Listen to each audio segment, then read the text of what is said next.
GM Brand Garden at the end of the day. Here with Anthony Rumble Johnson. Talk about this experience, right? Like you've been in parts of big fights. You've fought in front of tens of thousands, 20, 30,000 people in Sweden. You've been in title fights. This whole build-up to Conor McGregor and media day and everything, you've been part of it. You've seen it from the outside.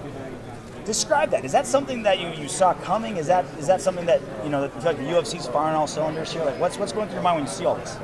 I think it's great for the sport. My thing about it is every time they promote something so heavy and so much, it never happens. What do you mean? Are you jinxing it right now? No. It's somebody gets hurt.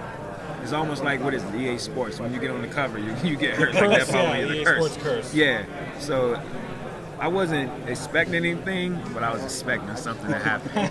You're talking about Jose Aldo getting hurt, right? Or somebody getting hurt, somebody having to pull out, something happening. But when you have, in a way, I think when you have this much pressure on you from the media and the UFC to perform the best that you can perform, you're in the gym so much, you're going to get injured. And something crazy is going to happen. And something did. That's what happened. Something happened. Yeah. Are you in the camp that injuries happen, nothing you can do? Or are you in the camp that Jose Aldo, look, that's the 5th time he's pulled out. It's like, is there something that should be done to Aldo? Like, injuries are part of the sport, but what can you do? Like, you can't do anything. When somebody's obsessed with the sport, they train day in and day out. You can't stop them from being in the gym. You seriously have to lock them out of the gym. GSP was in the gym every single day, all day. That guy probably never left the gym until it was 12 o'clock at night, and then back in the gym at 6 in the morning. I'm just saying. I don't know personally. But you get what I'm saying? Like, yeah. When you're obsessed with the sport and being the best in the world, you'll live in the gym as long as you have to. And when you don't give your body a break, injuries happen. And he has crazy training partners. He got Heenan Barao and a ton of other guys over there that are at his level. So it's tough. Talking to Anthony Rumble Johnson here on Friday edition of Fight Club. The Ultimate Fighter finale is coming up on Sunday. It seems to be buried under everything that's the Conor McGregor tornado. Conor takes over everything. Yeah, he does that. He does that. Yeah. But you got the finale coming. You got to watch it from the inside. Did they accurately portray what was going on in that show? Like what was happening in the gym, the rivalry, the two owners going at it? Do you feel like a lot of times you hear fighters all the time say, "That's not how I am. It was creative editing." Did it look as real as it did to you from the inside? The beef was real. The beef with the owners was real. Of course, when you got the younger generation, involved, they get fired up. They get fired up. Yeah. They get fired up. Like I can talk to Dustin Poirier, however you say his last name, right now, and we're cool. I can talk to Tyron Woodley, and we're cool. The older generation, we've been through battles and been there and done that. That beef between the managers or owners or whatever, that's between them. We let them handle it. I'm always have my manager back. You know what I mean? But I'll let they're grown men, they can handle it themselves. And this younger generation, they're the future of the sport. I'll let them handle it however they want to handle it, as long as they don't get out of hand with it. Well, you know what it reminds me of? It reminds me of like in like The Sopranos, like a mob movie where you got like the young up-and-coming gangster that wants to earn his stripes. Of course. So he's going to want to go out and take out the Godfather's enemies. That's basically what it's like. That's what it is. They want to earn their stripes and they want to get on in the good graces of Glenn Robinson and Lambert, I mean, that's what it is, But the guys do work hard. Yeah. I haven't really kept up with the show that much this year. But I know my guys put in a lot of hard work. I was getting ready for my fight, so I didn't see much. But after my fight, I saw a couple of fights. I saw a couple of times when they were training, and they didn't look bad at all. They looked pretty good, And with this fighting game, it's hit or miss. Sometimes you own, and sometimes you're not. So hopefully my guys are on whenever they fight in the finale. Well, what about the fight with you in DC? Did you feel that you were on or off that night? I was off, he was on. And hell, that fight is in the past. There's nothing I can do about it. He's the champ, and that's what it is. If I was on, hopefully it would have been a different, the results would have been different, but... I mean, you knocked him on his ass. I mean, he was on Queer Street, and he ended up finding a way out of it. I mean, seriously. But do you looking back on it, do you say to yourself, all right, did I not pounce too hard, or was there something, looking back at the tape, that you thought you could have done differently? I probably would have did the same thing. You know what? Like I said, man, DC's the champ. I take nothing away from him. I know what I could have did to change the results. Hopefully the results would have been different if I would have, you know, did what I needed to do. But I didn't do what I needed to do, and he won. Hell, I mean, what you want me to say? You want me to say something special? Say he's a bitch or something. Come on. He ain't a bitch. He's over there. Go tell him. Don't say I said it, though. I'm going to give him a new tailor, though, with that damn navy blue suit and green tie. But, no, DC's a good guy. He fought a hell of a fight. He had a game plan. He stuck to it. I had a game plan. I didn't stick to it. He beat me. That's what it is. He's the champ. I'm not, okay? Next question. Fair enough. Anthony Rumble Johnson here on UFC 189 media today. You're talking about how you and DC have natural rapport. You say, you know, you and the American top team guys right over here, Dustin Poirier, you guys are chill. The younger guys, they're the ones that want to know shit. They're hungry. They're hungry, dude. They're hungry, but I remember when I was that age, I was hungry too. And I the same way? I was the same way. Dude, I remember before I even got in the UFC. Nobody knows this. We won't tell, we promise. Okay, cool. Promise? Fingers crossed. All right, cool. The Ultimate Fighter was on. That's whenever they had, I think it was Koscheck, Diego Sanchez, all those guys. That season. Second season. I think that was the first season. Yeah. And the way Diego Sanchez was portraying himself, and I was like, oh my God, I can't stand this guy. I wanted to fight him. I had no fights. But I was like, I don't like this guy. I want to whoop his ass. And I was confident in myself that I could whoop his ass, but in reality, Diego would have ran all over me. You know what I mean? But I was young. I was high-headed. You know, that's what these younger cats are like. You know what I mean? And I hadn't been through any battles. I hadn't had any experience. And these younger cats, some of them have 3-4 fights or whatever, but they still haven't been through the fire to understand what it is to really want this yet. But they want it, but they haven't been through hell and back yet to get it. As you get older, you become more professional. Exactly. Do you wish you still kind of had that young, dumb, full of cum mentality back then? Like, do you still wish you were kind of had that, you know, little of a, maybe an irrational fire? No. No? Young, dumb, full of cum. No, I'm good. I'm good. My cum levels are fine, thank you. Yeah, I'm good. Because it seems like almost like an advantage in a lot of ways, right? Like it does. But then when you're full of that stuff, you can't think right. Yeah, women you know leaking legs, man. Yeah, you can't think right. But I'm glad I went through the things that I went through to become the man who I am today. Don't worry. Every time I lose, I come back 10 times stronger. So this loss definitely just put a fire under my ass. You know what I'm saying? I'm excited to get back in there and do what I do. And hopefully I get the results that I'm used to getting. Speaking of coming back, the cupboards are kind of bare at 205. Everyone's busy. You know, John Jones is taking care of himself. They just announced Rashad Evans, Ryan Bader.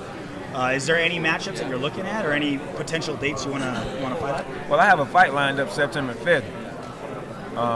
But I can't say against who. I'm gonna let the UFC do their job and let them announce it. I don't want to. You're for sure September 5th. 99%. I can't say 100 because something always happens. So we'll see. What's his name rhyme with? That's got an eye of death. That's our sign to leave. Anthony Rumble Johnson here at Media Day. RJ Clifford, Ricky Bones, Sirius XM Fico. Thanks for the time, man. Thank you, my man. Appreciate it. Thank you. Thanks so much. All right, take care. Take it easy. See you.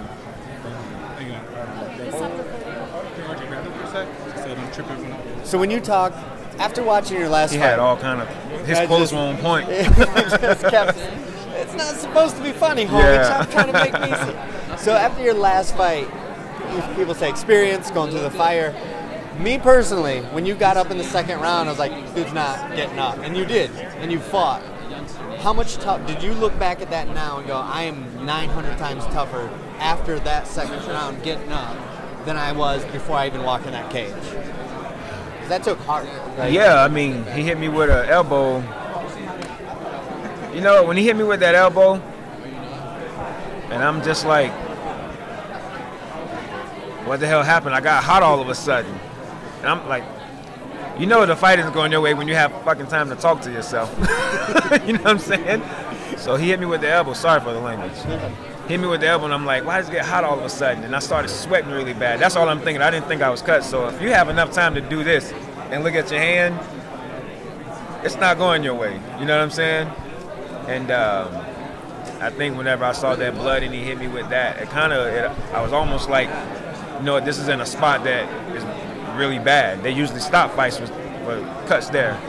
So I was kind of already in that point where like, this isn't going good. And that's what I should have never told myself. DC hit me in a spot where he knew it would cause a lot of damage. That's the name of the game. You hit him where it hurts. And that's what he did. And yeah, I'm definitely 10 times tougher. Because after that fight, I had to go and get stitched up. I had got 4 shots right here to numb the area, and that sucked even more. That hurt worse than the elbow, you know? And yeah, I'm 1,000 times tougher. I hate needles too, so yeah. People have this idea because of Bruce Lee. I'm a regular guy, she's a regular girl. We see a Bruce Lee movie, they get cut, they lick their blood, and like, oh, now he's mad. I'm not licking blood. But so in a real fight, when a fighter sees their blood, and you always, it's different. I'm not used to it. No? I'm not used to it. I'm used to seeing everybody else bleed. Like Ben Stiller said, nobody makes me bleed my own blood. You know what I'm saying? In dodgeball. That's what happened. You know what I mean? And he made me bleed. I actually liked it after. Because I always come out of fights and nothing really happens to me. I'm like, I need to like get cut. I need to get hit. Something needs to happen. Look like I'm a fighter. Well, I got it. And it was at the wrong time when I got that injury. You know what I mean? Wrong time, but right time. I'd rather get hurt in a title fight than just a regular fight. But it is what it is. Like I said, man, DC won. He did what he had to do. Came up with a perfect game plan for me. And my hat goes off to him, man. I'm happy for the guy. And you, like you're really ready to move past it, not really talk about it. I mean, hell, I was over it the following week. You know what I mean? I accepted the loss because hell, you can accept the loss, or you can sit around and dwell on it forever and not move forward. And when you dwell on things forever, you don't improve. You kind of stay stuck in the rut that you're in. And I'm definitely moving past it. I made some adjustments with my camp, added some people. Neil Melanson, he's the man. And his style is amazing. I love the way he trains. I love his techniques. I love his style of fighting. And I'm more than excited to have him a part of the team. So you're going to be, I mean, you know you're going to have to answer the questions over and over leading up to September 5th, it sounds like. I mean, would you prefer people, I mean, do you think about the fight at all, or would you prefer I think about it every day. I think about it every day because, like I said before, I was down at the bottom, I worked my way to the top. And it feels good to be at the top, but it hurts even more to be knocked from the top. You know, and I can't even say I was at the top because I was never the champ. You know what I mean? But I was right there. I was a couple of seconds, a couple of minutes away. If he would have stayed on the ground when I hit him, it would have been different results. But yeah, man, I just want to get back to feeling like I'm where I used to being at. You know. And I'll get back there. Nothing can stop me but me. You know what I mean? On my good days, the world is in a lot of trouble when it comes down to fighting. You know what I mean? On my bad days, people have a chance. You know? And not saying that I had a bad day against DC. He had a good day. The day was just better than mine. And that's what it is. So life goes on. I'm ready for my next opponent. He wanted to fight me. Cool, let's fight. Is it hard being a fighter? Because you have two people, not that one. You have two people to account for. Like me, if I want to raise, I work hard, I get the job. Yeah. You have two people. So the entire time you're training, do you have to think, well, I hope he's healthy? I hope does that ever play a factor? You always hope your opponent is healthy because they don't pull out. Yeah, in your mind, you're already thinking, this is who I have to fight. You're ready to fight that person the day you get that phone call. You know what I mean? And yeah, I definitely want all opponents to be healthy at all times. Because, hell, I don't have any percentage in this company or whatever you want to call it. I'm not owning it, but hell, it sucks whenever a fighter has to pull out. I hate the fact that Jose Aldo had to pull out of his fight with Conor McGregor. You know, the UFC promoted this so much, they make you, it's like they almost force it down your throat where you have no choice but to watch it. Like they punk you to watch it, you know what I'm saying? And yeah, it just sucks whenever these guys get hurt. So you're excited for your next fight. Is that a factor where you're like, man, I hope it comes, because if it doesn't, I don't know what I'm going to do on September. Yeah, I mean, I don't know, man. It's weird. It's weird. You were talking about Aldo, like as a champ, like how he should have taken care more of his body. Can you just talk about it again and explain your point of view? You know, when you're the champ, you try to stay in the gym and train as hard as you can because you have a target on your back. Everybody's after you. So you have to not just go to the gym, you have to live in the gym. You know what I mean? To make sure you're the best, to make sure the next guy can't do anything to beat you. You got to make sure all your bases are covered. And I think that's what Jose Aldo did. And in the process of doing that, he just got injured. And that's what happens when you train with some of the best. You get injured. You know, even though they don't mean to do it, it just happens. That's just what happens in this sport. I've been injured before. I'm glad it wasn't a serious injury, but I've been injured before and kept fighting. You know, and some injuries, you know, you can push through and some you can't. If you feel like you can't push through an injury, then don't take the fight. It's not about being scared, it's about being smart. If you're wearing his shoes, like, why do you do that?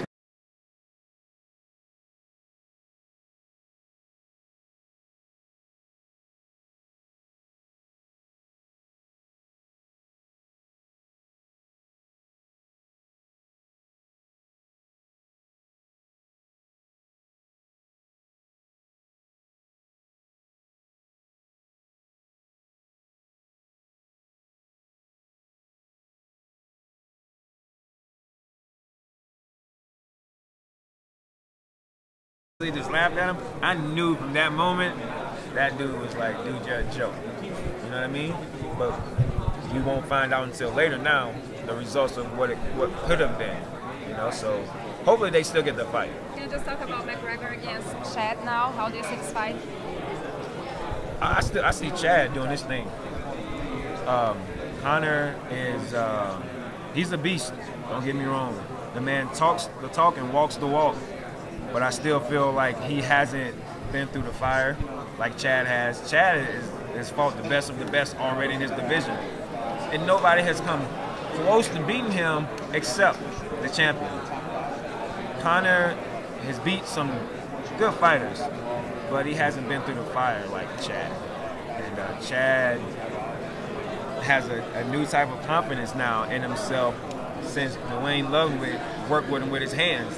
Chad isn't just a wrestler now; he's a striker, and that's a dangerous man. You know what I mean? And Conor, I don't think he's faced a wrestler like the caliber of Chad. I think Conor is messing with a mad man right now, but I also think Chad is messing with an obsessed man at the same time. Both of them are beasts, so I can't take anything away from either one of them. But I think Chad will pull it out. You know what I'm saying? And win the fight. But I can't say it's going to be easy. And how do you think Cormier against Gustafsson's going to be? I'm the type of guy that never goes against the champ. Go ahead and answer your question. I'm the type of guy that never goes against the champ, so I picked DC to win. But it's going to be tough. People, like I said before in another interview, people think that it was an easy fight with me and Gus. No, the guy has good movement. He definitely knows how to avoid punches. I just happened to catch him that day, and that's just what it is. Do I think I can catch him again? Yeah, but he's definitely going to be one of the tougher opponents for Daniel. I'm going to interrupt for 2 seconds. You good? You need water in the bathroom? Anything? I peed already. I have a question. What do you think about the light heavyweight division now when Daniel is faced to fight Alexander? In my mind, doesn't make sense. I mean, it doesn't make sense, but who else does Daniel have to fight that's at the level that we're at? There's really you four, no one else. Huh? There's you 3-4 guys. You, Jones, to me, at the end of the day, Gus. even though Daniel's the champ, I still see John as the man. You know what I'm saying? Because he got to beat the man to beat a man. And even if I had won the title, I would still feel like I hadn't accomplished my goal if I would have won the title. But Daniel has the right to feel how he feels. I still feel that John is the man, but right now Daniel's the man. You know what I mean? I can't take away from him what he's worked hard for. You know what I'm saying? Because UFC said, you're the champ now. Yeah.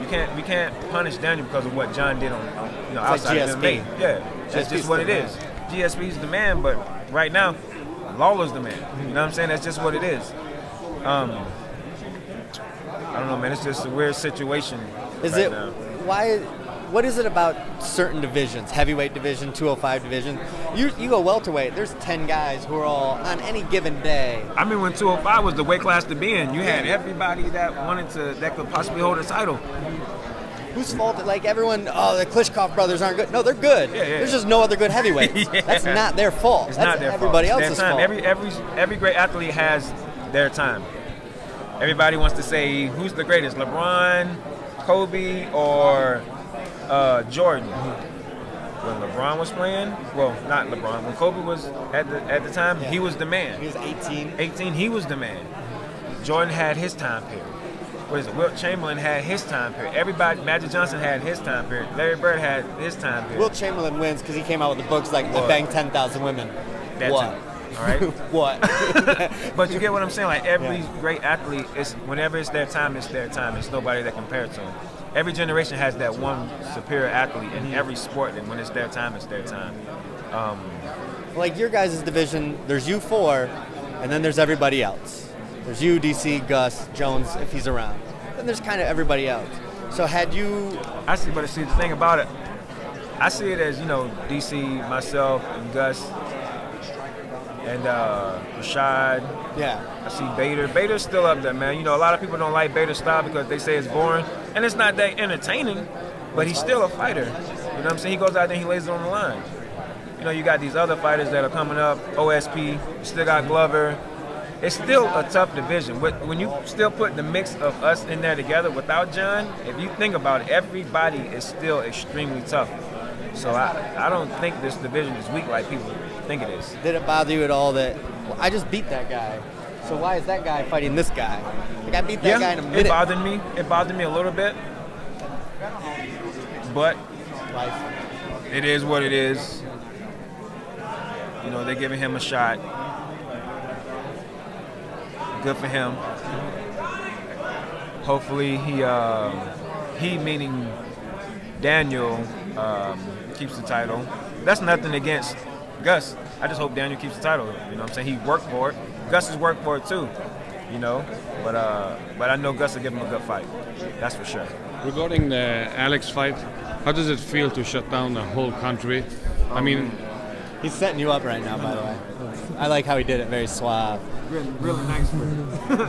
I mean, I had a lot of support in Sweden, more than what people realize.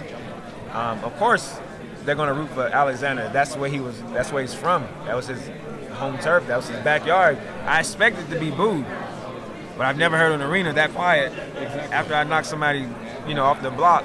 Do you think I killed the man? But that was an experience I'd never forget.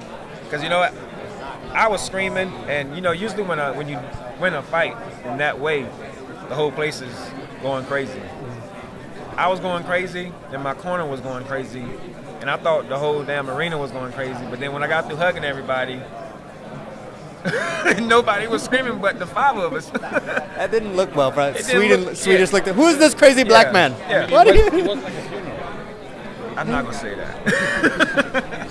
But it was a good fight. I caught Gus slipping. I got to learn Swedish now because I know if we ever fight again, his corner is going to speak Swedish nonstop. But he's a tough fighter, man. He's definitely a tough fighter. I look forward to the challenge versus him again. I think we're all going to meet again. I think Gus and I are going to meet again. I think DC and I are going to meet again. I look forward to it. Do you think media in Sweden did something wrong towards UFC and Alex, hyping the fight up and Do I think what? Media did something wrong with hyping Alex so much that when he lost, nobody believed it. That's why people got. Well, I don't think it was too much hype. The man gave John Jones a run for his money. He deserved the hype that he got. He's the only guy that was close to even beating John. You know what I mean? So Alex deserved every bit of attention that he got. He was their hometown hero. I think he was I heard he was the second most popular guy under a soccer player or something like that. I don't know the name. You know what I'm saying? Okay, cool. But you get what I'm saying? Yeah, but you get what I'm saying? He deserved every bit of hype that he got. He worked hard for it, so it wasn't like he didn't deserve it. I think Alex is a good guy overall. I think he deserved everything.